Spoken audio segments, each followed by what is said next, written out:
दोस्तों नमस्ते। आपके अपने YouTube चैनल हिटविट में आपका स्वागत है। दोस्तों आज करेंगे अपन पटवारी के प्रीवियस ईयर 2015 में जो क्वेश्चन आए हुए हैं। जीके के हमारे 60 क्वेश्चन आते थे उस वक्त, ठीक है। तो आज अपन उसका जो पूरा सॉल्यूशन है वो देखेंगे, ठीक है। तो अपन चलते हैं अगले स्लाइड की तरफ।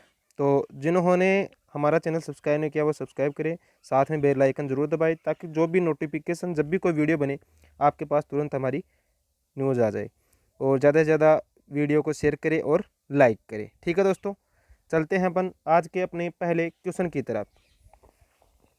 और दोस्तों हर क्वेश्चन के बाद आपको 2 से 3 सेकंड दी जाएगी जिसमें आप अपना आंसर सोच लो, फिर लास्ट में कमेंट बॉक्स में कमेंट कर देना कि हमने 60 में से इतने क्वेश्चन किए हैं, ठीक है। तो चलते हैं आज के अपन पहले क्वेश्चन की तरफ। और हमारा पहला क्वेश्चन है, निम्नलिखित में से राजस्थान का कौन सा भौतिक विभाग अपने धरातलीय लक्षणों से सही सुमेलित है। तो ये तो दे रखा है अपन को, यहीं पे भौतिक विभाग, यहीं पे सेल समूह दे रखा है और यहीं पे धरातलीय लक्षण दे रखा। इसमें अपन को ये देखना है कि कौन सा इनमें से जो सही है, ठीक है। अपन को पूछा इसमें सही उत्तर का चयन कीजिए, ठीक है। तो इसमें मैं डायरेक्ट बता देता हूँ वैसे।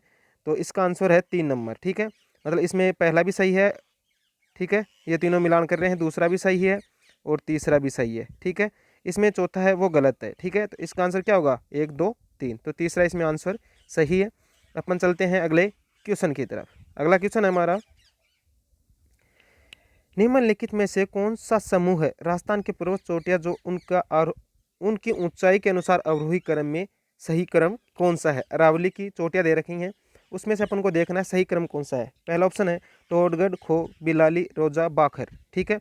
दूसरा ऑप्शन है खो, टोडगढ़, रोजा, बाखर, बिलाली। तीसरा ऑप्शन है बिलाली, खो, टोडगढ़, रोजा, बाखर। चौथा है रोजा, बाखर, बिलाली, टोडगढ़ और खो। तो इसका आंसर है दोस्तों 2 नंबर का आंसर है पहला। पहले आएगी टोडगढ़, उसके बाद खो, फिर खो के बाद बिलाली, बिलाली के बाद आएगा रोजा, बाखर। और जो अरावली की सबसे ऊंची चोटी है वो है दोस्तों गुरु शिखर, ठीक है। ये याद रखना, इसकी ऊंचाई है 1722 और कई जगह 27 अपन को दे रखा होता है। तो ये अपन आपको याद रखना है, ठीक है। सबसे ऊंची चोटी है वो। और ठीक है, चलते हैं अगले क्वेश्चन की तरफ। अगला क्वेश्चन हमारा, सूची फर्स्ट को सूची सेकंड से साथ सुमेलित करना है कि कौन सा संगम कहाँ पे बना हुआ है, इनको एक दूसरे के साथ मिलान करना है। ये त्रिवेणी संगम दे रखा है, इधर नदियाँ दे रखी है अपन को, ठीक है। तो अपन का क्वेश्चन नंबर 3 ये देख रखा है, पहला दे रखा है अपन को इसमें, भिगोद है वो कौन सी नदियों के संबंध पे बना हुआ है, ठीक है। तो भिगोद है दोस्तों वो बना हुआ है बनास, बेड़च और मैनाली। ये पहला पहले से मेल कर रहा है, ठीक है। फिर अब देखो ऑप्शन में देख लो, अब फर्स्ट फर्स्ट में कौन सा दे रखा है, तो ये भी सही है, ये भी सही आ रहा है, ये भी सही आ रहा है। ये अपन का आंसर, ये तो कट गया, 2 नंबर तो कट गया यहीं पे। अब देखते हैं आगे की तरफ। फिर राजमहल, राजमहल है वो कौन सी, तो वो है बनास, डाई और खारी पे, ठीक है। रामेश्वर घाट ये दे रखा है बनास, चंबल और सीप, और बेणेश्वर है सोम, माई, जाखम पे। तो इसका क्या ऑप्शन नंबर कितना सही होगा, 3 होगा, क्योंकि 1 2 3 और 4 क्रम से ही अपन को दे रखा है इसमें। तो ठीक है दोस्तों, चलते हैं अगले क्वेश्चन की तरफ। अगला क्वेश्चन है हमारा कोपेन के बारे में है। तो कोपेन का क्वेश्चन दोस्तों जरूर आएगा पटवारी में, ये याद ही रख लेना। तो हमारा क्वेश्चन है, कोपेन द्वारा प्रस्तुत जलवायु प्रदेशों में से राजस्थान में कौन सा सुमेलित नहीं है। जो इसमें सही नहीं है वो अपन को इसमें बताना है, ठीक है। तो इसमें दे रखा है AW दे रखा है वो है दक्षिणी राजस्थान, CWG दे रखा है उत्तरी राजस्थान, BWHW दे रखा है शुष्क मरुस्थल, और BSSW दे रखा है अर्ध शुष्क मरुस्थल। तो इसमें सुमेलित नहीं है वो है दोस्तों अपन का आंसर नंबर 2। CWG है वो उत्तरी राजस्थान का नहीं है, ठीक है। चलते हैं अगले क्वेश्चन की तरफ। अगला क्वेश्चन हमारा, राजस्थान की मिट्टी के संबंध में निम्न में से कौन सा कथन सत्य है, और उत्तर नीचे दिए गए कूट का सही प्रयोग करके उत्तर चुनना है। मतलब सही सही कथन है वो अपन को इसमें दर्शाना है, ठीक है। तो थार मरुस्थल में ग्रेनाइट, बलुआ पत्थर, शैलों से बलुई मिट्टी का निर्माण हुआ है। ये पहला तो अपन का इसमें पहला है जो अपन का इसमें गलत हो गया है, ठीक है। अगला है हमारा, दक्षिणी भाग में ग्रेनाइट, नीस और क्वार्टर शैलों से लाल लोमी मिट्टी का निर्माण हुआ, ये सही है। दूसरा कथन, तीसरा कथन है दक्षिणी पूर्वी भाग में बेसाल्ट लावा के क्षरण से काली मिट्टी का निर्माण हुआ, ये भी सही है। दक्षिणी भाग में विस्फोटक फास्फेटिक सेलों के क्षरण से मिश्रित लाल मिट्टी का निर्माण हुआ, ये भी सही है। तो अपन का आंसर होगा 2, 3 और 4। ठीक है, तो इसमें आंसर नंबर हो जाएगा अपन का 2। चलते हैं अगले क्वेश्चन की तरफ। अगला क्वेश्चन हमारा, राजस्थान के वनों के संबंध में निम्नलिखित से कौन सा का कथनों का परीक्षण कीजिए तथा नीचे दिए गए कूटों का सही उत्तर करके चयन कीजिए। शुष्क सागवान के वन राजस्थान के दक्षिणी भाग में संकेंद्रित हैं। तो ये अपन का हमारा यहीं पे सही है एकदम। ठीक है, पहला कथन सही है। फिर देखो, अभी देखो इसमें कौन सा कट गया, ये ऑप्शन कट गया क्योंकि इसमें देने रखा पहला, इसमें भी कट गया, ये तो कट गए, अब बच गया ये और ये। ठीक है, अब देखो इसमें 2 नंबर सही दे रखा है, ये भी देख लिया करो, तो 2 नंबर एकदम सही होगा। अब अपन को चाहे आए या नहीं आए, क्योंकि इसमें भी 2 नंबर है, 2 नंबर इसमें भी है। ठीक है, तो 2 नंबर भी अपन का सही है। फिर देखो अपन का तीसरा है, उपोष्ण कटिबंधीय सदाबहार वन माउंट आबू में पाए जाते हैं। तो ये भी अपन का सही है इसमें, तो इसका ऑप्शन क्या हो गया फिर 4 नंबर। ठीक है, चलते हैं अगले क्वेश्चन की तरफ। अगला क्वेश्चन है हमारा आज का कथन और निष्कर्ष के बारे में। तो आपको मैं बता दूं, कथन निष्कर्ष के कम से कम 3 से 4 क्वेश्चन आएंगे आपको। तो इसमें पहला क्वेश्चन है, कथन है पहले, अरावली पर्वत श्रेणी निकटवर्ती क्षेत्रों में मरुस्थलीकरण के प्रसार को सीमित करती है। ठीक है, यह कथन सही है। अरावली पर्वत श्रेणी संपूर्ण राज्य में दक्षिण पश्चिम से और उत्तर पूर्व की ओर अविच्छिन्न फैली हुई है। तो ये भी इसका सही है। और ये जो इसका आंसर हो जाएगा फिर 2 नंबर। ठीक है, RA की व्याख्या आंशिक व्याख्या करता है, तो इसका आंसर हो जाएगा 2 नंबर। दोनों कथन सही हैं और इसकी व्याख्या कर रहा है। ठीक है, अगला क्वेश्चन है हमारा 8 नंबर, क्षेत्रफल की दृष्टि से राजस्थान का सबसे बड़ा कृषि जलवायु खंड कौन सा है? A आर्द्र दक्षिणी मैदानी खंड, B दूसरा नंबर है शुष्क पश्चिमी मैदानी खंड, तीसरा है बाढ़ भूमि संभाव्य पूर्वी मैदानी खंड, और चौथा नंबर है संचित उत्तर पश्चिमी मैदानी खंड। तो इसका आंसर है वो है दोस्तों 2 नंबर। ठीक है, 2 नंबर आंसर इसका सही है, शुष्क पश्चिमी मैदानी खंड।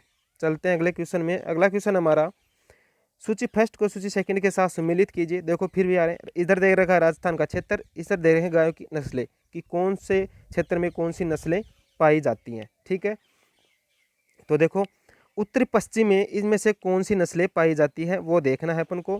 तो उत्तरी पश्चिम में पाई जाती हैं दोस्तों राठी नस्लें।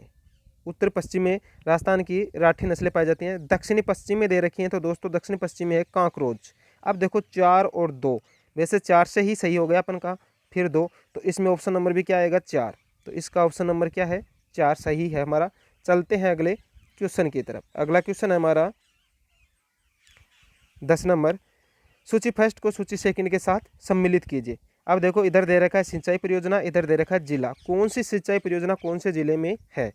तो देखो गागरिन है, ये है झालावाड़ में। ठीक है, पहले में क्या हो गया 4, तो इसमें देखो ऑप्शन से हो गया, इसका फर्स्ट सही हो गया कि पहले में 4 दे रखा है, और फिर ताकड़ी का यह है कोटा, लहासी का है 12, और चाकण का है बूंदी। ठीक है, तो 4, 3, 2, 1, इसका मतलब है इसमें 1 नंबर आंसर है वो अपन का हमारा सही है। चलते हैं अगले क्वेश्चन की तरफ। अगला क्वेश्चन हमारा, केंद्रीय भूजल प्राधिकरण ने राजस्थान के निम्न में से कौन से प्रशासनिक खंडों में भूमिगत जल दोहन पर रोक लगा दी गई है? तो देखो इसमें कौन से पर रोक लगा, तो 1 नंबर है बहरोड, ओसिया, महुआ,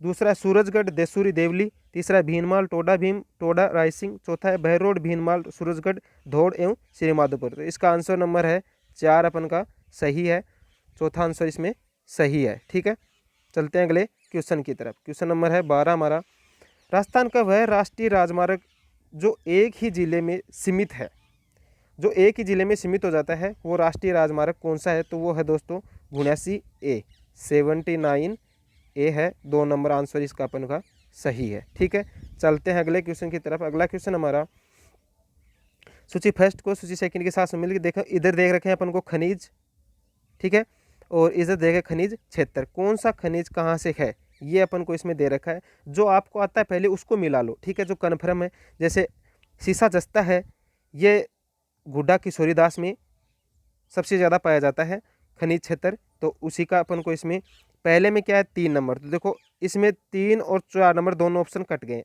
पहला और दूसरा बच गया है। टंगस्टन है, तो टंगस्टन पाया जाता है दोस्तों, वो पाया जाता है वाल्टा में। ठीक है, मैग्नीज है, मैग्नीज पाया जाता है दोस्तों लीलवाणी में। और तांबा है, तांबा पाया जाता है दोस्तों कोलान, कोलान है कहाँ है, खेतड़ी में।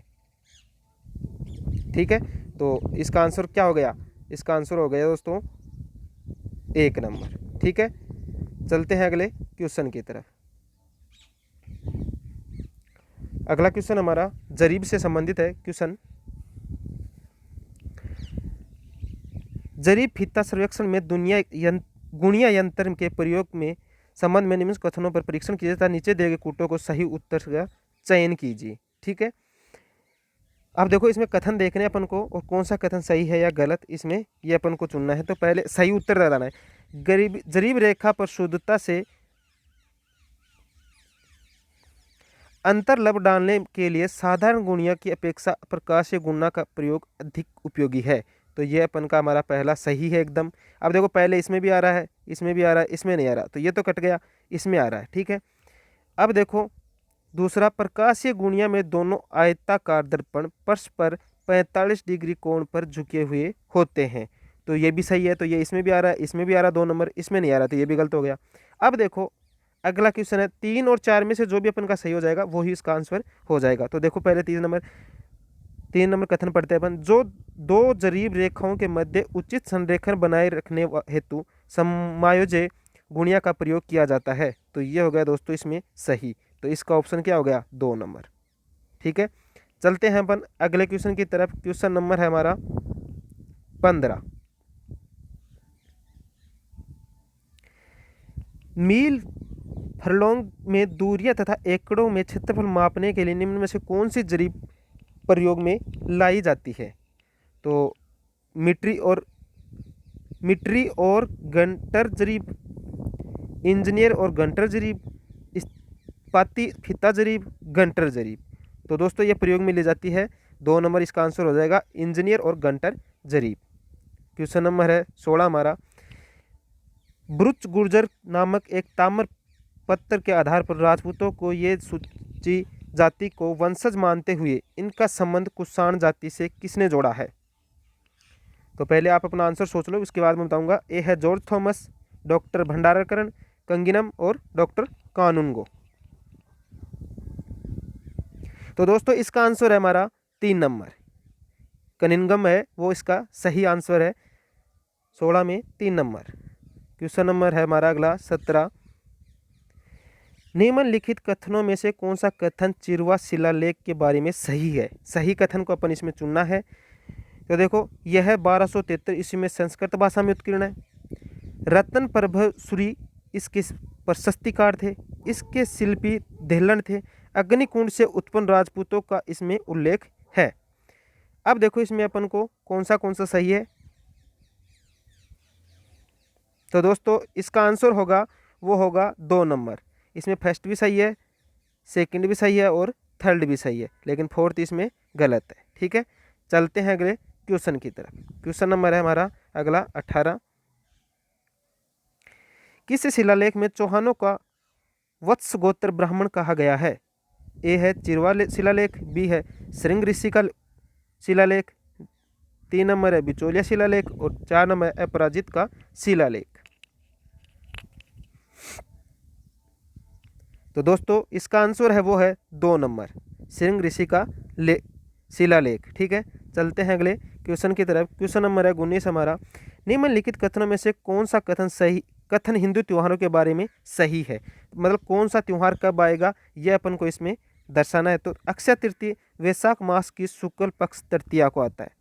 निर्जला एकादशी ज्येष्ठ मास की शुक्ल पक्ष एकादशी को आता है। अक्षय तृतीया चैत्र मास की शुक्ल पक्ष तृतीया को आता है। निर्जला एकादशी आषाढ़ मास की शुक्ल पक्ष एकादशी को आता है। तो दोस्तों इसमें हमारा है एक तो पहला और दूसरा दोनों सही हैं, 30 और 4 दोनों गलत हैं, तो ये इसका ऑप्शन हो जाएगा 1 नंबर। ठीक है, चलते हैं अगले क्वेश्चन की तरफ। अगला क्वेश्चन है हमारा 20 नंबर। बड़वा ग्राम कोटा से कितने मोखरी युग अभिलेख प्राप्त हुए हैं। ए 5, बी 3, सी 4, डी 7। यहीं पे डी है, डी या 4 नंबर लिख लेना, इसमें है 7 नंबर। तो इसमें है ऑप्शन नंबर तो है 2 सही और इसमें अभिलेख कितने हैं 3। चलते हैं अगले क्वेश्चन की तरफ। अगला क्वेश्चन है हमारा, हमीर ने सुल्तान अलाउद्दीन खिलजी के किस विद्रोही सेनापति को रणथंभौर दुर्ग में शरण दी थी? अमीर खां, मीर अलबांदे खां, मीर जुबेर खां, मीर मोहम्मद शाह है। तो दोस्तों इसका आंसर नंबर है 4, मीर मोहम्मद शाह है। चलते हैं अगले क्वेश्चन की तरफ। अगला क्वेश्चन हमारा, इन दोनों को सुमेलित करना है, फिर वही आ गया, एक दूसरे को सुमेलित करना है। गुद्दड़ संप्रदाय है वो किससे संबंधित है? नवल संप्रदाय, चरणदासी संप्रदाय, अलखिया संप्रदाय। तो अब अपन को इसमें मिलान करना है। देखो मैं आपको डायरेक्ट वैसे बता देता हूँ इसका। गुद्दड़ संप्रदाय है वो है दोस्तों दांतड़ा भीलवाड़ा से। तो देखो अब इसमें देख लो ये कौन से में। नवल संप्रदाय है दोस्तों वो है जोधपुर से। चरणदासी संप्रदाय है दोस्तों वो है दिल्ली से। और अखिल संप्रदाय है वो है दोस्तों बीकानेर से। तो इसका आंसर हो गया दोस्तों 2 नंबर। 2 नंबर इसका आंसर अपन का सही हो गया है। ठीक है, चलते हैं अगले क्वेश्चन की तरफ। अगला क्वेश्चन है, मारवाड़ में दामनी क्या था? दामनी प्रथा है वो किस चीज़ से संबंधित है? तो दोस्तों ये क्वेश्चन डिलीट किया गया था, फिर भी आपको इसका जो भी आंसर मिले वो हमें कमेंट बॉक्स में कमेंट जरूर करके बता देना। ठीक है दोस्तों, ये आंसर वैसे डिलीट किया गया था। चलते हैं अगले क्वेश्चन की तरफ। क्वेश्चन नंबर है 24, महाराणा कुंभा द्वारा रचित ग्रंथ संगीत राज कितने कोशों में विभक्त है? A 7, B 4, T 9 और D 5। तो दोस्तों ये है 5 कोशों में विभक्त है। ठीक है, ऑप्शन नंबर 4 इसका सही आंसर है एकदम। चलते हैं अगले क्वेश्चन की तरफ। अगला क्वेश्चन हमारा, राजस्थान में गुड़ला त्यौहार कब मनाया जाता है? 1 नंबर है श्रावण शुक्ल अष्टमी को, 2 नंबर है श्रावण कृष्ण अष्टमी को, 3 नंबर है चैत्र कृष्ण अष्टमी को, 4 नंबर है भाद्र शुक्ल अष्टमी को। तो दोस्तों इसका आंसर है चैत्र कृष्ण अष्टमी को, मतलब 3 नंबर आंसर है वो इसका सही है। गुड़ला त्यौहार राजस्थान में मनाया जाता है चैत्र कृष्ण अष्टमी को। अगला क्वेश्चन है हमारा 26 नंबर, रामानाथा छज्जू और शेफू चित्रकला किस शैली से संबंधित या चित्रकार से संबंधित हैं? A अलवर शैली, B जोधपुर शैली, C मेवाड़ शैली और D जयपुर शैली। तो दोस्तों इसका आंसर होगा जोधपुर शैली। ठीक है, तो आंसर नंबर इसका 2 सही होगा। चलते हैं अगले क्वेश्चन की तरफ। अगला क्वेश्चन है हमारा 27 नंबर। 27 नंबर क्वेश्चन है दोस्तों, 17 जुलाई 1946 को किस राज्य में बीरबल दिवस मनाया गया है? A Bikaner, B Bharatpur, 3 Jaipur, 4 Udaipur. तो दोस्तों बीरबल दिवस है दोस्तों वो मनाया गया था बीकानेर में। ठीक है, 1 नंबर ऑप्शन इसका सही है। चलते हैं अगले क्वेश्चन की तरफ। अगला क्वेश्चन है हमारा, चिड़ावा का गांधी किसे कहा जाता है? A सरदार हरलाल सिंह, 2 नंबर है सेह Ghanshyam Das Birla, 3 number master Pyarelal Gupta, 4 number Radha Krishna Bohra. तो दोस्तों चिड़ावा का गांधी कहा जाता है मास्टर प्यारेलाल गुप्ता को। चलते हैं अगले क्वेश्चन की तरफ। अगला क्वेश्चन हमारा 29 नंबर, इतिहास में ताता टोपे को फांसी देना ब्रिटिश सरकार का अपराध समझा जाएगा और आने वाली पीढ़ी पूछेगी कि इस सज़ा के लिए किसने स्वीकृति दी और किसने पुष्टि की। यह कथन किसका है?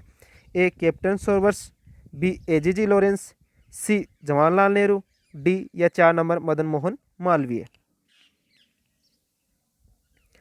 तो दोस्तों इसका आंसर है कैप्टन सोवर्स। 1 नंबर आंसर इसका सही है। चलते हैं अगले क्वेश्चन की तरफ। अगला क्वेश्चन हमारा, मारवाड़ पब्लिक सोसाइटी ऑर्डिनेंस कब जारी किया गया? A 1938, B 1928, C 1941, D 1934। तो दोस्तों ये किया गया था 1934 में। ठीक है, चलते हैं अगले क्वेश्चन की तरफ। अगला क्वेश्चन है हमारा, तो दोस्तों जिन्होंने अभी तक वीडियो को लाइक नहीं किया है वो लाइक ज़रूर करें, और जिन्होंने चैनल को सब्सक्राइब नहीं किया है वो सब्सक्राइब ज़रूर करें। और ज़्यादा से ज़्यादा आप अपने WhatsApp group, Instagram, Facebook ID, जहाँ भी कहीं पे शेयर करना चाहो वहीं पे शेयर करो दोस्तों। ठीक है, चलते हैं अपन अगले क्वेश्चन की तरफ। क्वेश्चन नंबर है हमारा 31। अब देखो 31 नंबर क्वेश्चन है दोस्तों, वो अपन का इसमें डिलीट किया गया हुआ है, तो अपन इसमें इससे अगले क्वेश्चन में चलते हैं। क्वेश्चन नंबर 32 में, क्वेश्चन नंबर 32 है दोस्तों, निम्न में से एक असत्य है, इसका अपन को पता लगाना है। ठीक है, राजस्थान उच्च न्यायालय की स्थापना 1950 में की गई थी। उच्च न्यायालय का क्षेत्राधिकार जयपुर जोधपुर है। उच्च न्यायालय की पीठ जोधपुर में है। उच्च न्यायालय का एक न्यायासन जयपुर में है। तो इसमें से आपको असत्य कथन का पता लगाना है। तो दोस्तों इसका आंसर है पहला। ठीक है, राजस्थान उच्च न्यायालय की स्थापना 1950 में नहीं की गई थी। ठीक है, क्वेश्चन नंबर 33, निम्न कथनों में से कौन सा एक असत्य कथन है? भारतीय संविधान में मई 2015 तक 100 संशोधन किए गए थे। 7वें संशोधन 1956 से अप्रैल 2015 तक के क्षेमाधिकार में 29 राज्य और 7 केंद्र शासित प्रदेश थे। गुजरात की राजधानी गांधीनगर है और गंगाटोक की राजधानी सिक्किम है। तो दोस्तों इसमें आंसर नंबर अपन का 4 वो गलत है। सिक्किम की राजधानी है वो गंगटोक नहीं है। ठीक है, चलते हैं अगले क्वेश्चन की तरफ। अगला क्वेश्चन है, संविधान 73 के संशोधन एक्ट 1992 में विचार करता है कि देश में मंत्री त्रिस्तरीय पंचायत व्यवस्था पर यह निम्न में से कौन सा प्रावधान सही है या गलत है? जिला आयोजन समिति का गठन, राज्य चुनाव आयोग का गठन, पंचायत के वित्तीय स्थिति की समीक्षा के लिए आयोग नियुक्त करना। तो इसमें सही सही कथन चुनने हैं अपन को, कौन सा है वो देखना। पहले ए है या ए बी है या ए बी सी है या ए बी सी है। तो दोस्तों इसमें तीनों कथन है वो ए बी सी अपन के सही हैं। चलते हैं अगले क्वेश्चन की तरफ। अगला क्वेश्चन है हमारा 35 नंबर, पंचायत राज व्यवस्था है स्थानीय शासन की, स्थानीय प्रशासन की, स्थानीय स्वशासन की, ग्रामीण स्वशासन की। तो दोस्तों इसमें आंसर नंबर है हमारा 3 नंबर, स्थानीय स्वशासन की। अगला क्वेश्चन है हमारा 36 नंबर, निम्न में से एक असत्य है, पता कीजिए। सरपंच ग्राम सभा की बैठक बुलाने के लिए उत्तरदायी है। असत्य कथन चुनना है। ग्राम सेवक पंचायत के अभिलेखों के साधारण के लिए उत्तरदायी है। सरपंच पंचायत कर्मचारियों के प्रशासनिक पर्यवेक्षण एवं नियंत्रण रखता है। सरपंच राज्य सरकार के प्रतिवेदन अभिलेख उपलब्ध कराता है। तो इसमें आपको असत्य कथन चुनना है, कौन सा है? तो दोस्तों इसमें तीसरा है वो गलत है। सरपंच पंचायत कर्मचारियों एवं पर प्रशासनिक पर्यवेक्षण पर एवं नियंत्रण रखता है, ये कथन इसमें गलत है। अगला क्वेश्चन हमारा 37 नंबर, भारत में सबसे ऊंचा विधि अधिकार कौन सा है? 1 नंबर है महान्यायवादी, 2 नंबर है महाधिवक्ता, 3 नंबर न्यायमिकर्ता और 4 नंबर है विधि विभाग का महासचिव। तो दोस्तों इसमें 1 नंबर है वो अपन का सही आंसर है, महान्यायवादी। अगला क्वेश्चन है हमारा 38 नंबर, एक राज्य के राज्यपाल के संदर्भ में निम्न कथनों में से कौन से सही कथन है वो अपन को इसमें चुनना है। ठीक है, राज्य की कार्यपालिका शक्ति इसमें निहित होती है। इनकी उम्र 35 वर्ष होनी चाहिए। यह अपने पद पर राष्ट्रपति की मर्जी पर ही बने रहते हैं। इनकी बर्खास्तगी के कारण संविधान में उल्लेखित है। तो इनमें से अपन को सही उत्तर चुनना है, सही कथन कौन सा है वो इसमें अपन को बताना है। ठीक है, तो दोस्तों इसमें पहला कथन भी सही है, दूसरा भी सही है, तीसरा भी, लेकिन इसका जो बर्खास्त का है वो संविधान में कहीं पर भी उल्लेख नहीं है। ठीक है, तो ए बी सी इसमें कथन सही है, अपन का आंसर नंबर है इसमें 2। अगला क्वेश्चन है हमारा, निम्न में से एक मौलिक अधिकार नहीं है। संवैधानिक उपचारों का अधिकार, संस्कृति एवं शिक्षा संबंधी अधिकार, भारत की प्रभुत्ता बनाए रखने का अधिकार, धार्मिक स्वतंत्रता का अधिकार। इसमें अपन को मौलिक अधिकार देखना है कौन सा है, नहीं है, सॉरी कौन सा नहीं है।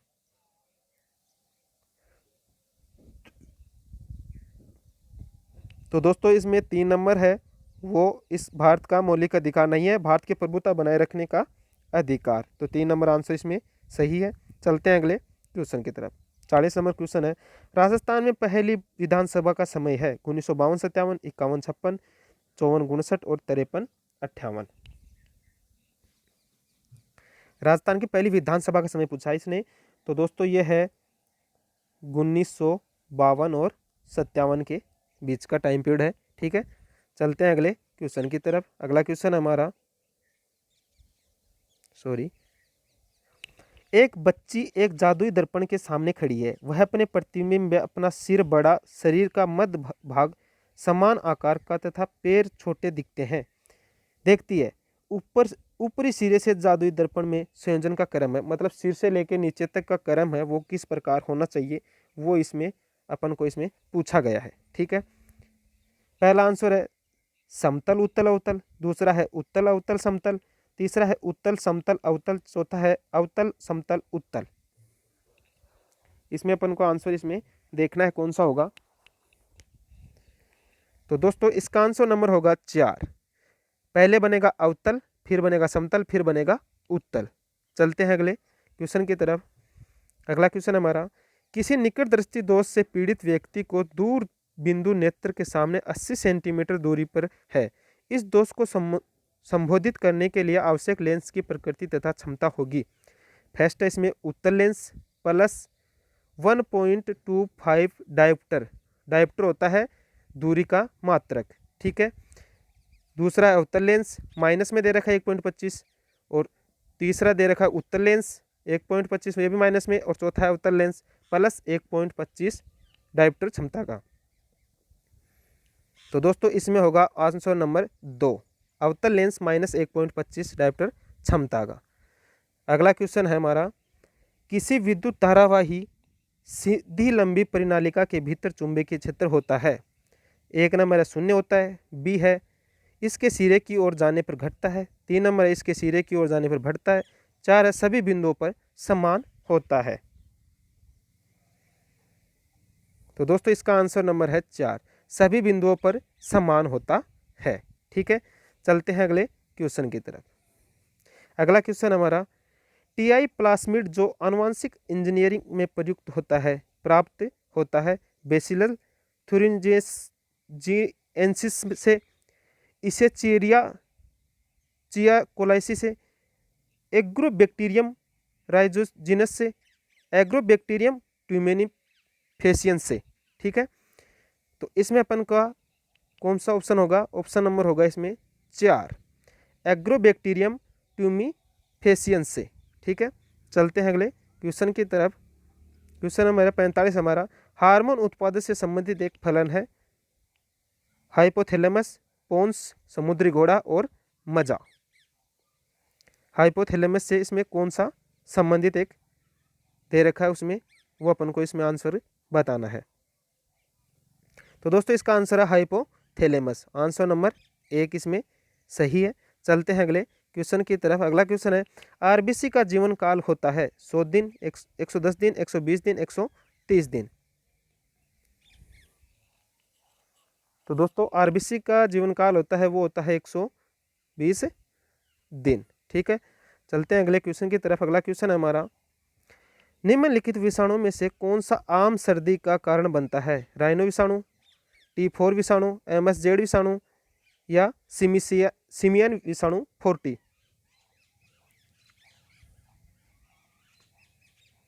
तो दोस्तों इसमें है राइनो विषाणु, मतलब 1 नंबर आंसर है वो अपन का इसमें सही है। चलते हैं अगले क्वेश्चन की तरफ। अगला क्वेश्चन हमारा 48 नंबर है, निम्नलिखित में से कौन से पादप से कीटनाशी पाइरेथ्रम बनाया जाता है। 1 नंबर है साइमोपोगोन, 2 नंबर है क्राइसिथेमिम, 3 नंबर है टेफ्रोसिया, 4 नंबर है विटिबेरिया। तो दोस्तों इसका आंसर नंबर है 2, क्राइसिथेमिम। क्वेश्चन नंबर अगला है 49, जब n प्रतिरोधक प्रत्येक का मान r है का समांतर क्रम में जोड़ा जाता है, जब परिणामी प्रतिरोध का मान x है, जब यही n प्रतिरोधी का श्रेणी क्रम में जोड़ा जाए तो कुल प्रतिरोध होगा nx rnx x/n n square x। तो इसका आंसर होगा दोस्तों वो होगा 4 नंबर n स्क्वायर x। चलते हैं अगले क्वेश्चन की तरफ। अगला क्वेश्चन है हमारा, रोग प्रतिकारक है गामा ग्लोबुलिन्स, एल्बुलियंस, यूमिनस, विटामिन्स, शर्करा। तो दोस्तों इसका है गामा ग्लोबुलिन्स। क्वेश्चन नंबर है 51। निम्नलिखित अभिक्रिया 4NH3GS5O2 इससे बन रही है 4NO प्लस 6H2O, मतलब जल के अणु हैं दे रखे हैं अपन को। तो ये किस अभिक्रिया का उदाहरण है, ये अपन को इसमें बताना है। ठीक है, ए दे रखा है विस्थापन अभिक्रिया का, दूसरा दे रखा है संयोजन अभिक्रिया का, तीसरा है अपचयन अभिक्रिया का और चौथा है उदासीनीकरण अभिक्रिया का। तो दोस्तों ये जो अभिक्रिया का उदाहरण है वो विस्थापन अभिक्रिया का है और अपचयन अभिक्रिया का, मतलब आंसर नंबर इसमें 3 अपन का सही है, ए और सी है। ठीक है, चलते हैं अगले क्वेश्चन की तरफ। अगला क्वेश्चन हमारा 18 कैरेट सोने में होता है 50% सोना, 18 कैरेट सोना, 18% सोना, 60% सोना और 75% सोना। तो देखो दोस्तों 100% सोना होता है, 100%, उसमें होता है 24 कैरेट होता है। ठीक है, अब अपन को देखना 18 कैरेट, 18 कैरेट बराबर अपन करेंगे तो इसमें मतलब एक बार इसको मैं काट देता हूँ, थोड़ा सा दोबारा समझाता हूँ आपको। देखो 24 कैरेट होता है, इसमें होता है 100%। ठीक है, अब अपन को 18 के बराबर करना है तो 1 के बराबर करेंगे अपन, तो अपन का आ जाएगा 100/24। ठीक है, अब इसमें से अपन को ये तो 100% होता है। ठीक है, चलो ये थोड़ा थोड़ा गलत हो गया इधर, फिर 1 मिनट। अब अपन को देखना है 18% कैरेट, 18% मतलब इसका कितना हिस्सा हो गया, 1%। भाई 24 का हिस्सा होता है, अपन इसका 4 का भाग देंगे तो इधर कितना आ जाएगा, इधर तो आ जाएगा 25% ही ज़्यादा आ जाएगा 6। अब ये देखो 6 को कितने से गुणा करें कि 18 कैरेट सोना हो जाए, 3 से, तो इधर 25 को भी 3 से करेंगे तो कितना आ जाएगा, 75 कैरेट सोना हो जाएगा। ठीक है, ऐसे डायरेक्ट निकाल लेना, फिर भी और आगे आए तो देख लेना। ठीक है, पर 100% सोना होता है ना, उसमें होता है 24 कैरेट होता है। ठीक है, ये याद रखना, 100% होता है उसमें 24 कैरेट सोना होता है। ठीक है, चलते हैं अगले क्वेश्चन की तरफ। क्वेश्चन नंबर हमारा 53।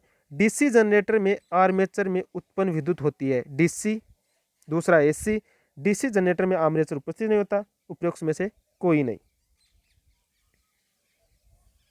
तो दोस्तों इसका आंसर होगा डीसी।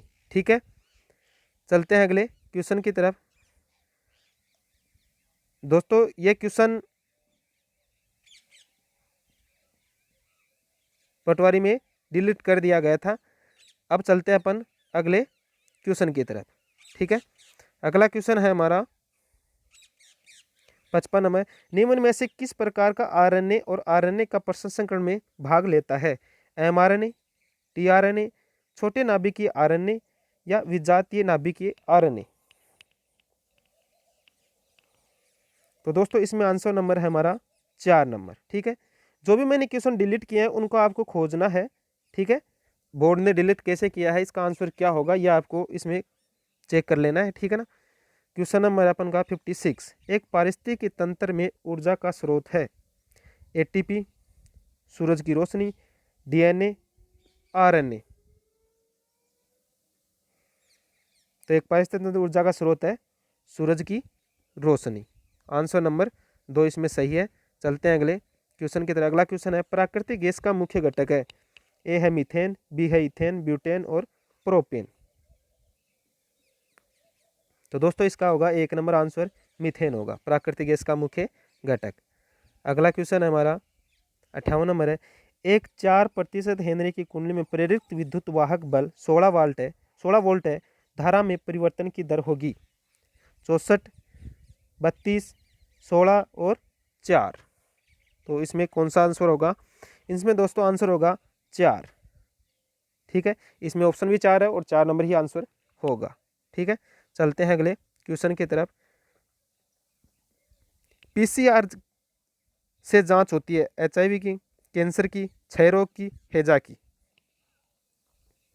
पीसीआर से किसकी जांच होती है दोस्तों, ये आपको इसमें बताना है। तो इसमें दोस्तों होगी 1 नंबर ऑप्शन होगा एचआईवी की। ठीक है, अगला क्वेश्चन है हमारा, शरीर की सबसे बड़ी रक्त वाहिका निम्न में से कौन सी होती है? महाधमनी, कोशिकाएं, पल्मोनरी शिरा और दिल। अब कोई सोच रहा होगा मेरे तो दिल सबसे बड़ा होता है, ठीक है ना, तो ये नहीं है, इसमें आंसर होगा महाधमनी, मतलब 1 नंबर आंसर है वो इसमें सही है। आज अपन का लास्ट क्वेश्चन है इसमें। और दोस्तों अब वीडियो को जो भी ज़्यादा से ज़्यादा शेयर करें और जिन्होंने लाइक नहीं किया वो लाइक जरूर करें। लास्ट में कमेंट बॉक्स में कमेंट करके बताना कि आपके 61 में से कितने सही है। तो वो आप ऐसे लिखेंगे, 61 के ऊपर लिखेंगे, जितने नंबर आए आपके 55 50 जितने भी नंबर आए हैं ऊपर लिखना, ठीक है, 61 बटे ऐसे लगा के बताना है, ठीक है।